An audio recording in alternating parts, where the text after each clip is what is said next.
जो बारिश के मनाजिर और बात की जा रही है, कराची की सड़कों पे अर्बन फ्लडिंग के मनाजिर देखने को मिल रहे हैं, इस पर बहुत तनकीद कर रहे हैं आपके मुखालिफिन। वो कह रहे हैं कि अगर इलेक्शन में आप जीतते भी हैं तो सूरत हाल कराची की एटलीस्ट ये सेम रहेगी। कराची की बारिश के ऊपर इस वक्त तो दिल खोल के हमारे सियासी मुखालफिन इसके ऊपर सियासत कर रहे हैं। इनको तो मौका मिल गया। कराची की बारिश हुई, बिल्कुल हुई। हर फरवरी के अंदर तकरीबन कोई 7.4 मिलीमीटर बारिश होती है। इस फरवरी के अंदर जो बारिश हुई है वो 52 मिलीमीटर हुई है। It is almost 7 times more. इसके बावजूद अगले दिन सुबह तक तमाम शाराएं, तमाम अंडरपासेस सब क्लियर थे, लेकिन वो किसी को दिखाने की जो जहमत किसी ने नहीं की। सिर्फ वो दिखाएं जो बारिश हो रही है, पानी जमा हो रहा है। अब जो लोग इस पे सियासत करें जिसमें जमात इस्लामी और MQM जो है वो सरे फहरिस्त हैं, मैं तो उनसे ये सवाल करना चाहती हूँ कि भाई आप जिस तरीके से इस पे सियासत कर रहे हैं तो जरा ये तो बताएं कि कराची के अंदर पहले मेयर और नाजमीन कौन थे। जरा मैं आपको तारीखें भी दे देती हूँ और मैं समझती हूँ कि आपके नाज़रीन को ये मालूम होना चाहिए। कहते हैं कि नेमतुल्लाह खान साहब का दौर आज तक नहीं आया वहां पे। सबसे पहले तो मुजम्मिल साहब 1979 से 87 तक अब्दुल सत्तार अफगानी साहब थे जमात इस्लामी के मेयर। उसके बाद 88 से 92 तक फारूक सत्तार MQM के थे। 2001 से 2005 तक नेमतुल्लाह खान थे जमात इस्लामी के। 2005 से 2010 तक मुस्तफ़ा कमाल थे MQM के, जिन्होंने बड़े बड़े दावे किए कि न जाने कराची को क्या बना दिया है, उन्होंने पेरिस बना दिया है, कराची के हर चीज दुरुस्त कर दी है। फिर 2016 से 2020 तक वसीम अख्तर आए MQM। उसके बाद 2023 में अभी 6 माह कबल पीपल्स पार्टी का मेयर पहली दफा आया है और वो बड़े दिलजोई से काम कर रहे हैं, बड़ी मेहनत से काम कर रहे हैं और अल्हम्दुलिल्लाह कराची इस वक्त बिल्कुल साफ है, कहीं पर कोई पानी नहीं। शमीला साहब, लेकिन sorry to cut you here, लेकिन बिलावल साहब ने जो ट्वीट कर दिया कि मुर्तजा वहाब साहब को टैग करके कहा कि दुबई नीड्स यू, तो लोग ये कह रहे हैं कि आप इक्वेट कर रहे हैं कि दुबई में भी ये हो जाता है, कराची में हो जाए, कोई बड़ी बात नहीं है। देखिए, जहां बारिश तेज होगी और जहां पर ऐसा निजाम नहीं कायम किया गया, कराची तो एक बहुत बड़ा मेट्रोपॉलिटन सिटी, लेकिन अनफॉर्चुनेटली कराची का तो मास्टर प्लान ही नहीं है और ये इन तमाम लोगों की जिम्मेदारी थी जो मुख्तलिफ औकात के अंदर मेयर और नाजमीन रहे हैं। कराची में पीपल्स पार्टी का तो राज नहीं था, कराची में तो जमात इस्लामी और MQM का राज रहा और MQM का तो राज रहा है जनरल मुशर्रफ के दौर से 10 साल तो अनफेटर्ड उनके पास पावर्स थे। यहाँ तक कि पीपल्स पार्टी तो ऑपोजिशन में बैठती थी, हुकूमत में तो MQM थी जो आज बड़े दावे कर रही है।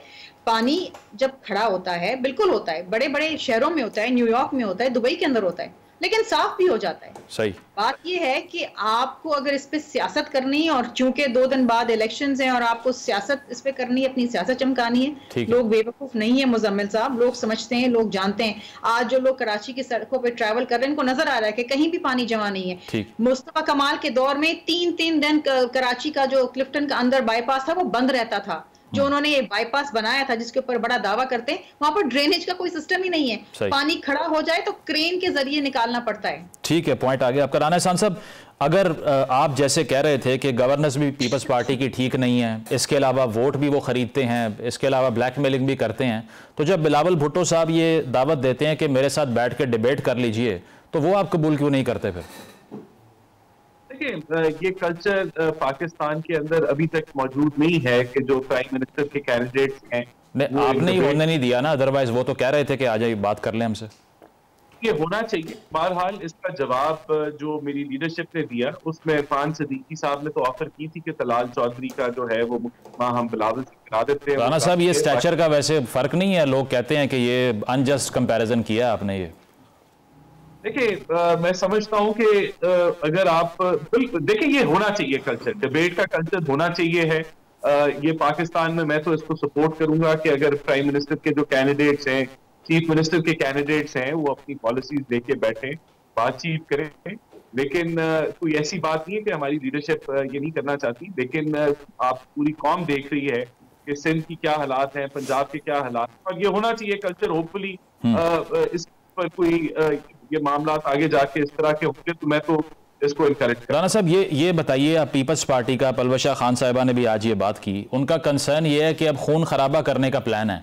अब इसका जवाब इल्जाम दर इल्जाम तो नहीं है ना, आप इस कंसर्न को एड्रेस कर लें कि ऐसा बिल्कुल नहीं होने वाला, एटलीस्ट हम ये इनिशिएट नहीं करेंगे।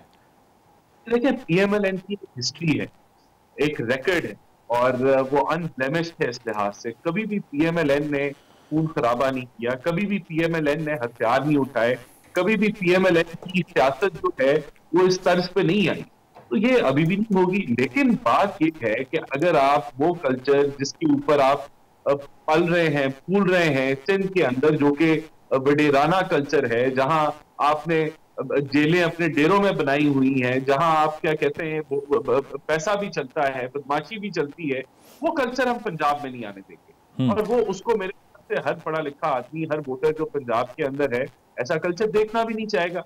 तो इस तासुर के बारे में क्या ख्याल है कि तारड़ साहब नर्वस हैं क्योंकि बिलावल साहब डोमिनेट कर सकते हैं लाहौर से?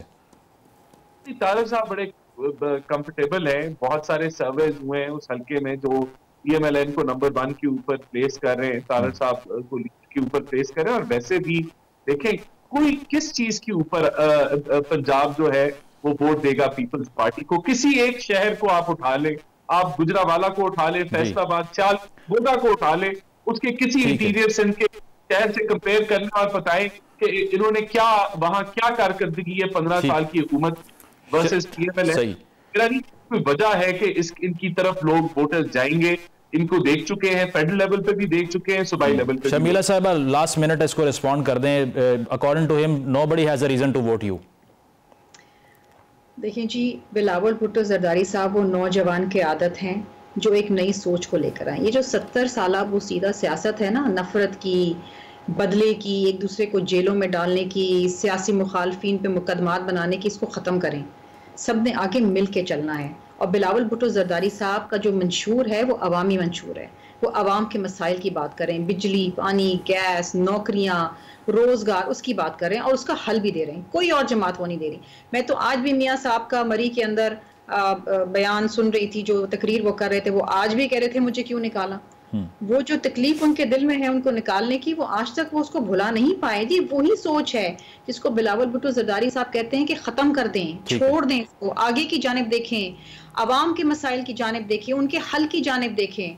ये इस तरीके से अगर अपने ही बदले में लगे रहे तो फिर अवाम तो पिसती चली जाएगी। सही, यानी सॉल्यूशंस की पॉलिटिक्स करनी पड़ेगी। बहुत बहुत शुक्रिया शर्मिला फारूकी साहिबा, राना एहसान साहब हमारे साथ मौजूद थे। NA 127 में जो गर्दिश की हैं, दोनों तरफ से जो इल्ज़ाम लगाए जा रहे हैं काफ़ी संगीन है और यकीनन इलेक्शन कमीशन को कुछ ना कुछ नोटिस लेकर इसकी छानबीन करनी चाहिए कि आया पीपल्स पार्टी का क्लेम दुरुस्त है या नून लीग का क्लेम दुरुस्त है। एक ब्रेक शामिल करते हैं, ब्रेक के बाद वापस आएंगे। Stay with us.